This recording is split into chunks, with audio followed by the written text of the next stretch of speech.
علی کی ولایت جس کے سینے میں شہادت بن کر دھڑکتی ہے وہ حسین ہے، وہ اپنے دور کا محمد ہے۔ غوث اعظم دستگیر، نائب رسول، غوث اعظم دستگیر، غوث اعظم دستگیر اپنے دور کا محمد ہے، رسول نہیں ہے، نبی نہیں ہے، لیکن اپنے دور کا محمد ہے۔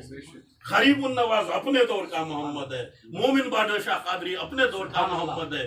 جتنے بھی اولیاء کرام نبی کی رسالت کو امانت سمجھ کر اپنے سینے میں اس تعلیمات کو زندہ رکھے ہیں، وہ زندگی جو ہے نبوت کی زندگی ہے، نبی کی زندگی ولایت کے بغیر نہیں ہو سکتی۔ سبحان اللہ، سبحان اللہ۔ تو ہمارے اندر ایک شعور یہ آنا چاہیے، پہلے یہ کہ ہم اپنے مشائخین میں سے کسی بھی دوسرے مشائخ کی خلاف ورزی نہ کریں، ہمارے مریدوں کو بھی یہ تلقین کر دیں جس کی نسبت مولائے کائنات سے، غوث اعظم دستگیر سے، غریب النواز سے، کسی حالت سے دوسرے پیر کی توہین نہ کریں جب تک کہ وہ مخالف اہل بیت نظر نہ آ جائے۔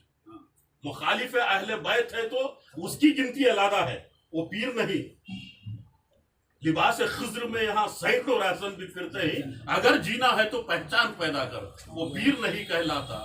تو ہمارا معیار یہ ہونا چاہیے کہ جب تک علی کا نام لیوا ہے، حسن حسین کا نام لیوا ہے، غوث اعظم دستگیر کو ماننے والا ہے، حضرت خواجہ غریب النواز کو ماننے والا ہے، بزرگان دین کا ماننے والا ہے، ہمیں اس کی خلاف ورزی نہیں کرنا چاہیے، خواہ وہ علم میں کم کیوں نہ ہو، زیادہ کیوں نہ ہو۔ خالد جیلانی صاحب زیادہ بول رہے ہوں گے، عظمت اللہ شاہ صاحب زیادہ بول رہے ہوں گے، آپ بیگ صاحب زیادہ بول رہے ہوں گے۔ یہ بولنا باتوں کا کام نہیں ہے، بزرگان دین باتوں سے زیادہ کام نہیں لیتے تھے۔ آج کا دور ہی باتوں کو طلب کرنے کا دور ہے، اس لیے ہم بھی بات کر رہے ہیں۔ نگاہ مرد مومن سے بدل جاتی ہے تقدیر، باتوں سے نہیں بدلتی۔ بات جو ہے قوت گویائی کا ایک مظاہرہ ہے۔ تو ہمارے میں یہ کی بات کہ ہم اپنے جیسا اپنے کسی بھی سلسلے کے مشائخ کو سمجھیں۔ سیکنڈ چیز، اپنے جو شیخین کی بات اٹھائے، ہم کسی بھی شیخ کی کسی حالت میں بھی مرتبے اور مقام کا انکار نہ کریں، اپنے سلسلے کو سامنے رکھ لے کر، خواہ وہ قادری سلسلے کے شیخین کیوں نہ ہو، خواہ وہ چشتی کیوں نہ ہو، عطوہ کے رفاعی کیوں نہ ہو، کسی بھی شیخ کی پر ملامت نہ کریں اور کسی بھی طریقے سے ان کے خلاف نہ بولیں۔ جی ارے یہ شیخ کی نہیں، شیخین کی بات کر رہا ہوں، سیدنا شیخ عبد القادر جیلانی کی۔ آج یہ ہو گیا، قبلہ سلام سلیم ہزاروی صاحب، لوگ غوث اعظم کو بھی کمپیئر کرتے ہیں آج کل، غریب النواز کو بھی کمپیئر کرتے ہیں، غریب النواز چھوٹے فلاں بڑے فلاں بڑے۔ ارے میں نے سنا ہے، تو ہماری نظر میں شیخ شہاب الدین سہروردی، حضرت بہاؤالدین نقشبندی، حضرت احمد کبیر رفاعی، سب کا مقام اور مرتبہ اپنی اپنی جگہ سلامت، سب غوث پاک کے در کے کتے۔ ہر کسی نے اپنی غلامی کو سرکار بارگاہ غوثیت میں پیش کیا۔ آپ کی محبت احمد کبیر رفاعی سے اس وقت تک پوری نہیں ہو سکتی جب تک کہ آپ غوث اعظم کو نہ مان لیں، اور غریب النواز سے بھی آپ کی محبت پوری نہیں ہو سکتی جب تک کہ آپ غوث اعظم کو نہ مانیں، اس لیے کہ غریب النواز کے بھی مرکز عقیدت غوث پاک تھا۔ کبھی بھی کسی بھی طریقے سے اپنے سلسلے کو کسی سلسلے سے برتر، اپنے پیر کو کسی پیر سے برتر ہرگز نہ سمجھے۔ البتہ دوسرے پیر کو دیکھیں تو بھی اس کے اندر اپنے پیر کی جلوہ نمائی، پیر اللہ کی ذات ہے، میرے مولا تیری کبریائی ذرے ذرے میں جلوہ نما، ذرے ذرے میں اس کی ذات جلوہ نما ہے۔ اگرچہ پیر ہے آدم تو جواں ہے لاتو منا، پیر آدم کو کہتے ہیں، جس کے سامنے سجدہ روا ہوتا ہے وہ پیر کہلاتا ہے۔ اسی بات کو اقبال نے کہا، چھوڑ کر بولتے ہوں، وہ سارا کلام نہیں بولتے۔ اگرچہ پیر ہے آدم تو جواں ہے لاتو منات، وہ ایک سجدہ جسے تو گراں سمجھتا ہے، ہزار سجدوں سے دیتا ہے آدمی کو نجات۔ ابلیس لاکھوں سجدے کرنے کے لیے تیار تھا، وہ ایک سجدہ نہیں کیا جو آدم کا سجدہ تھا، سجدہ آدم۔ اس وقت پر آدم مقام پیر پر تھا، اسی کا اعتراف اقبال نے کیا۔ سبحان اللہ۔ یہ نماز کے سجدے نہیں ہوتے، رکعت کے 2 سجدے نہیں، وہ ایک سجدہ، ہزاروں سجدوں سے نجات مل جاتی اسے، اگر اس نے اس سجدے کا انکار کر دیا۔ تو پیر کی ذات جو ہوتی ہے اللہ کی ذات ہے، پیر ذرے ذرے میں جلوہ نما ہے۔ یہ آخر میں ایک مدعا رکھتا ہوں میں کہ لوگوں کو کیا ہو جاتا ہے، یہ کتابیں ہی نہ کتابوں سے نہ کالج کے در سے پیدا دین ہوتا ہے، بزرگوں کی نظر سے پیدا، نظر کا کام ہے، نظر کا کام ہے۔ ہم لوگ باتوں میں کتابوں میں چلے جا رہے ہیں، جہاں کتابیں ختم ہو جاتی ہیں وہاں سے نظر نوازی شروع ہوتی ہے۔ تو راہ نورد شوق ہے منزل نہ کر قبول، لیلا بھی ہم نشیں ہو تو محمل نہ کر قبول، اقبال صاحب بولتے ہیں۔ تو دوستان محترم، میرے عزیز صوفی برادران طریقت، میری گزارش یہ ہے کہ ہم اپنے پیر کے تجلیات کو ہر وہ پیر میں دیں۔ اپنے پیر کی منزلت اللہ علیحدہ ہے، وہ نائب رسول ہے، ہر کسی کا پیر اس کے لیے نائب رسول ہے، لیکن اسی نائب رسول کو دوسرے میں بھی دیکھ، اس کی بھی توہین نہ کرے، اور ہر حالت میں شیخین کی، خواہ وہ شریعت کے شیخین امام اعظم ابو حنیفہ کوفی کیوں نہ ہو، امام شافعی کیوں نہ ہو، امام حنبل کیوں نہ ہو، بڑے عاشقان رسول تھے وہ۔ یہاں تک کہ امام شافعی فرماتے ہیں اگر مجھے کوئی رافضی کہتا ہے تو زمین و آسمان اس پر گواہ ہو جائے اہل بیت کی محبت کا نام روافض ہونا ہے تو میں رافضی ہوں، عثمان ہو گئی۔ ایسے بڑے عاشقان رسول تھے وہ، ان کے منکر کیوں بنتے ہو؟ غوث اعظم کے منکر کیوں؟ کتابوں کو چھوڑو، کوئی بھی کچھ بھی لکھ لیتا ہے۔ شاہ صاحب توجہ چاہتا ہوں آپ کی، روح تصوف حضرت بندہ نواز گیسو دراز کی ماری کا آرا کتاب ہے، اسی کتاب کو اشرف علی تھانوی نے بھی لکھا ہے، اسی نام سے، روح تصوف کے نام سے۔ اب اشرف علی کی روح تصوف کو پڑھ لے کر آپ بندہ نواز کو اہل بیت کا دشمن سمجھیں گے؟ غوث اعظم کے نام سے بھی صدیوں کا ڈسٹنس ہے ہمارے اور ان کے بیچ میں، 1000 سال سے زیادہ ڈسٹنس ہے۔ ان کی کتابوں کو ماویہ کے ماں ملے میں غوث پاک فلانا بول دیے، فلانا بول دیے، وہ سن لے کر کے آپ غوث پاک کے منکر بن جائیں گے۔ غلط بات ہے یہ مجھے گوارا نہیں ہے، میں ان کی اولاد ہو کر چھالے سے کہتا ہوں، غوث پاک اپنے نسب پر، اپنے حسب پر قصیدہ غوثیہ میں اتنا فخر کرتے ہیں، حسینی ہونے پر، حسنی ہونے پر، علوی ہونے پر۔ آپ کے ناموں میں علوی شمار ہے، غوث پاک کے 90 ناموں میں علوی نام بھی شمار ہے، ہاشمی شمار ہے کہ نہیں شاہ صاحب؟ قصیدہ غوثیہ میں بلا شبہ فخر کرتے ہیں اپنے اجداد کے اوپر، کر کے فرماتے ہیں وَلَا تَخَفَا وَلَا تَحْزَنَا یا مرید، اے میرے مرید تو ڈرتا کیوں ہے، غمگین کیوں ہوتا ہے؟ میرے جد کے ہاتھوں میں، مولا کائنات کی طرف اشارہ کر کے فرماتے ہیں میرے جد کے ہاتھوں میں زمین و آسمان کی کنجیاں ہیں، زمانہ زمین پر نازل نہیں ہوتا جب تک کہ میری مرضی طلب نہ کر لے، ہے کہ نہیں شاہ صاحب؟ میری مرضی جب تک طلب نہ کر لے، زمانہ زمین پر نازل نہیں ہوتا، کوئی آفت زمین پر نہیں آتی، کوئی مصیبت زمین پر اللہ کی جانب سے نازل نہیں ہوتی جب تک کہ میں اجازت نہ دیتا ہوں۔ وَلَا تَخَفَا وَلَا تَحْزَنَا یا مرید، اے میرے مرید ڈر مت، غمگین مت ہو، میں عبد القادر ہوں، میرا جد محمد مصطفیٰ صلی اللہ علیہ وسلم ہے۔ دعوے کے ساتھ بول رہے ہیں، تو قوت کی لکھ دیا معاویہ کے ٹاپوں کے برابر نہیں، ان کے ٹاپوں کو بوسا دیتا ہوں، ایسا لکھ دیا تو اسے کیوں مان لیتے؟ لکھنے والا کچھ بھی لکھ لے سکتا ہے، کتابوں کو ماننا شروع کر لیا تو ہوتا نہیں۔ کتابوں سے دین نہیں پھیلتا، کالجوں سے دین نہیں پھیلتا، مسجدوں سے بھی دین نہیں پھیلتا۔ جہاں مولا علی پیدا ہوتے ہیں وہ کعبہ ہے، جہاں علی کو قتل کیا جاتا ہے جانے کی جگہ ہے وہ مسجد ہے۔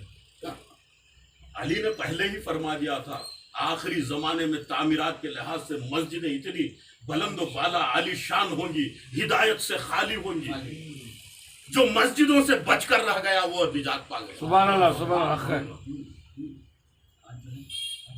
وہی بات کو اقبال فرماتے گلا تو گھوٹ دیا اہل مدرسہ نے تیرا، کہاں سے آئے صدا لا الہ الا اللہ۔ سبحان اللہ۔